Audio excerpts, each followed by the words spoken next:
Hi guys, my name is Linda Marcoux. I am a nationally certified school psychologist who's primarily worked in public separate day and regional special education settings. So lots of different placements where kids have significantly more behaviors than is considered typical.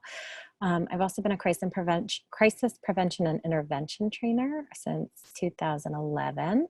And I was asked to put together a presentation about minimizing meltdowns during COVID-19. And I've already recorded this once. This is my second go through, and I'm going to try and be more brief so that it meets the time limits. So I may be skipping over some things today.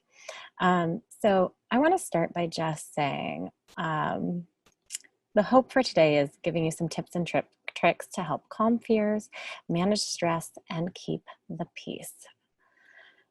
And the Thriving School Psychologist shared this meme that really rang true for me, and I hope it does for you as well. Just adding the phrase, "in a global pandemic," to the end of any parenting self-criticism and give yourself some grace. And it really works in almost any situation. And for the purposes of this presentation, I would actually add or remove a portion of this and extend that grace to your children as well. So add the phrase, "in a global pandemic," to the end of any criticism and give yourself and your child some grace. A lot of this presentation is based on the crisis development model, so it is not meant as a long-term behavior management technique, but more as a, in the moment, in a crisis, how can I help calm this situation down and not make it worse?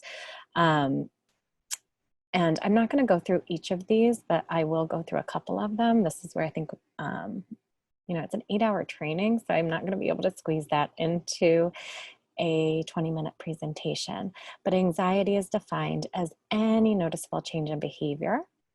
And more importantly, our reaction to that would be to be supportive. So for some students who are really high energy, if they're low energy, that would be a noticeable change in behavior.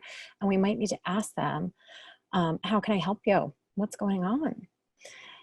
Whereas when kids get defensive, that's when we might need to be a little bit more directive and set some limits. And we don't want to confuse the two because we don't want to inadvertently be really directive to a kid who's just showing some a change in their behavior and inadvertently shoot them up into being defensive when they previously were just showing some anxiety.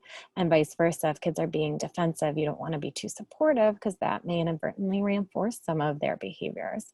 And risk behaviors is when you need to start considering some safety interventions, whether that's moving some furniture, making sure there aren't scissors around. And finally, tension reduction. When they finally calm down, that's your opportunity to reestablish communication with them. And that's where the learning takes place, not here, and typically not in a lot of other places either, although there are things we can do. And then this is circled up here, the integrated experience, which is really valuable. It's about the fact that your approach changes everything, and behavior influences behavior. The way I approach my kids or students affects how they are going to speak and act back towards me, and vice versa. So the main topics for today are going to be family and self-care and what to do before, during, and after the meltdown. So starting with that family care, I think routines are really different right now, but some level of structure is really important. Again, we are in this global pandemic. All of our routines have been affected in some way by that. And little ones might need some pictures to help them establish a new routine in this new way that we're living right now.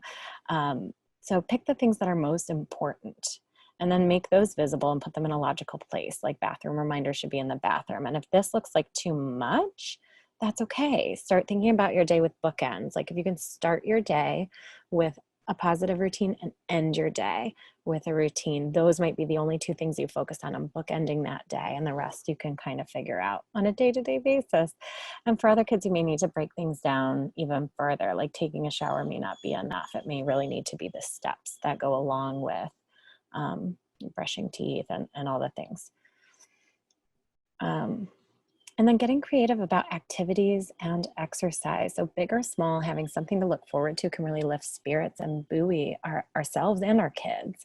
And I think an important component of this is that these types of plans are not rewards that are earned or lost. They're positive parts of your family routine that you guys get to establish together.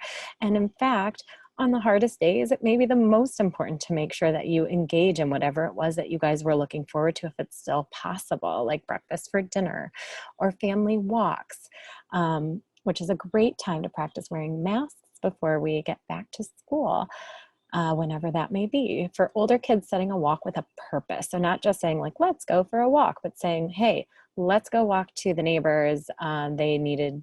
They asked me to do X, Y, and Z. So you can make up an errand or a purpose for that walk, and it may be a little more palatable to them that way. Making your own pajama day, crazy hair day, something for them to look forward to, family game nights, and just allowing your child to be a part of that process. And considering that integrated experience, again, our behavior impacting each other, there are some factors that might negatively impact our ability to be consistent and calm in our responses. And we'll talk about this a little bit more later in our presentation, but just taking a look at those and considering how these things may affect you. And sleep, for me, I know, is the big one, not just for my kids, but for me too. So self-care, I think, is going to be of the utmost importance right now. We are experiencing stress from multiple different sources right now, and self-care has a little bit been co-opted, and I just want to tell you, it's not about bubble baths and pampering. It's about making time for the things that you truly need and making sure your needs are met so that you can meet their needs and be calmer in your responses. So whether that's setting and keeping your own routine or making sure you're getting enough sleep, those are things, if that's within your control.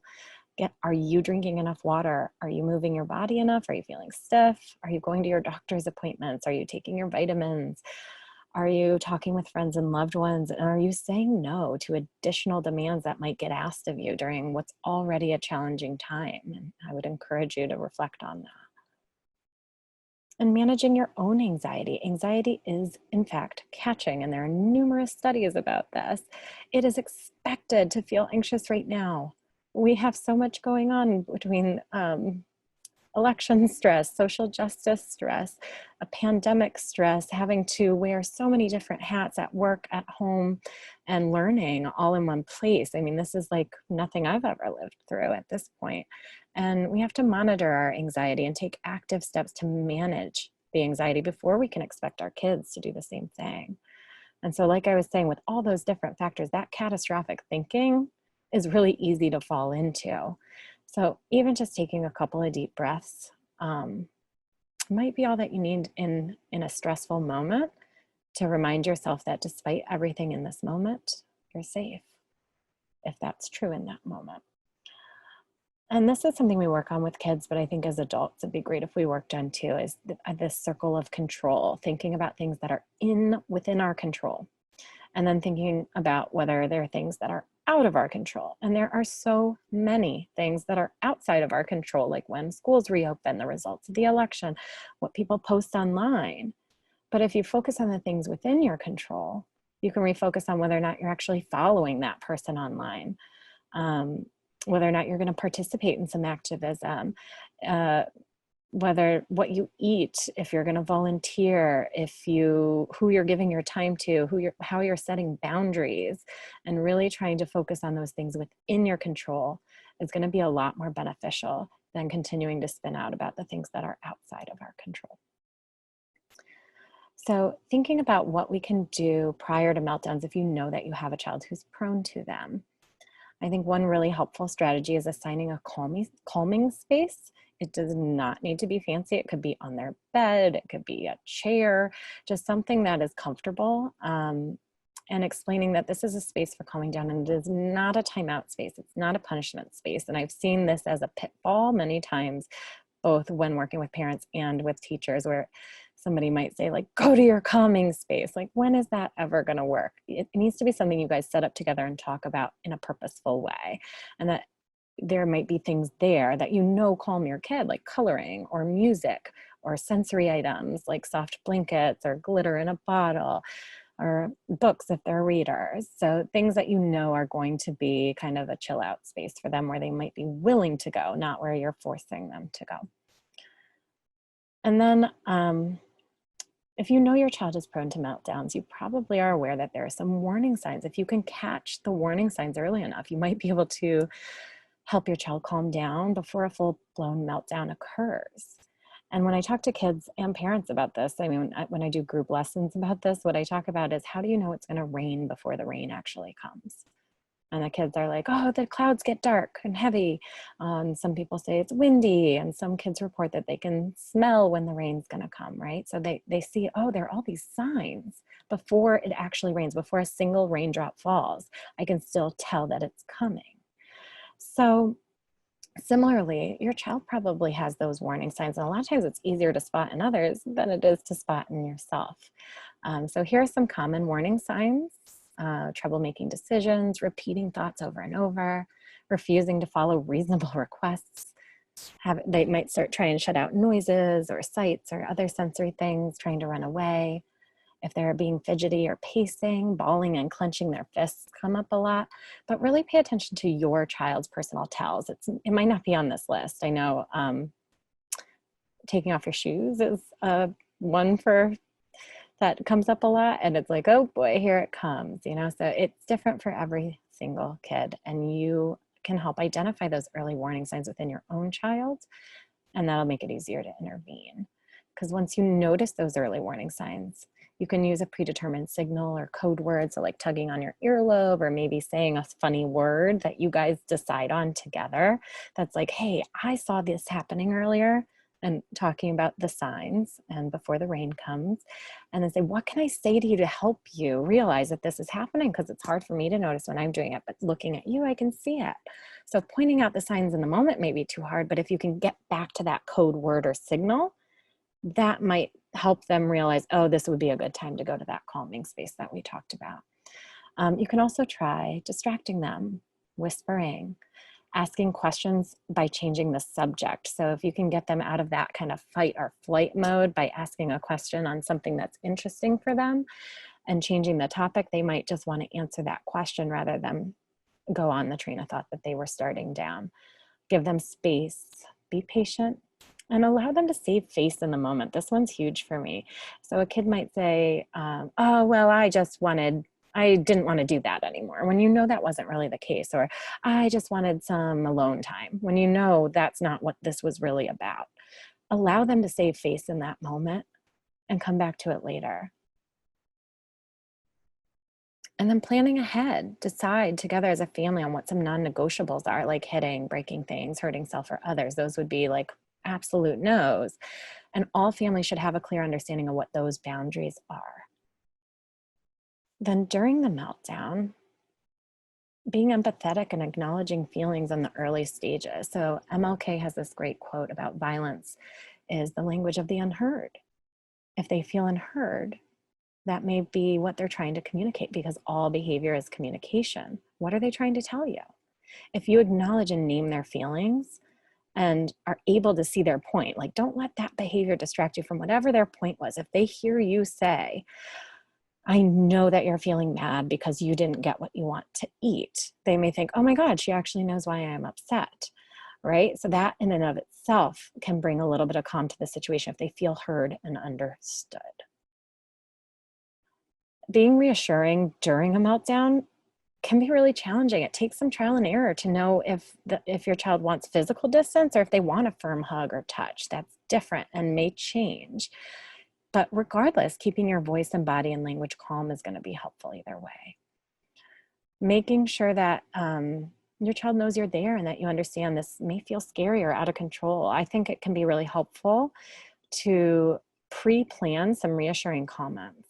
And you can even take a moment now to think about what those might be, like, when you're ready, I'm right here, or you are safe, or it's okay to have big feelings, or you're surrounded by love. So some go-to things that you can say that aren't going to escalate the situation and might provide some reassurance. And again, it takes some trial and error. Using when and then statements. So when you've done the expectation, then you can kind of have what you want. So when you've calmed down, then we can talk about what's for dessert. Or when you have a calm, safe body, then we can talk through this. I'm gonna skip ahead a little just for time. And when things are really kind of in the thick of it, I love this quote: don't try to teach them to swim while they're drowning. If they're really screaming, crying, and on a level where they're not hearing you, allow them to vent. Allowing them to get it out expels energy, and it may actually tire them out faster. It can be effective to ignore certain behaviors that are not non-negotiables. So as long as they're not safety concerns, if they're screaming, that can feel really stressful, absolutely. But you might just need to get them to let it out. It can be an effective way for them to release negative emotions.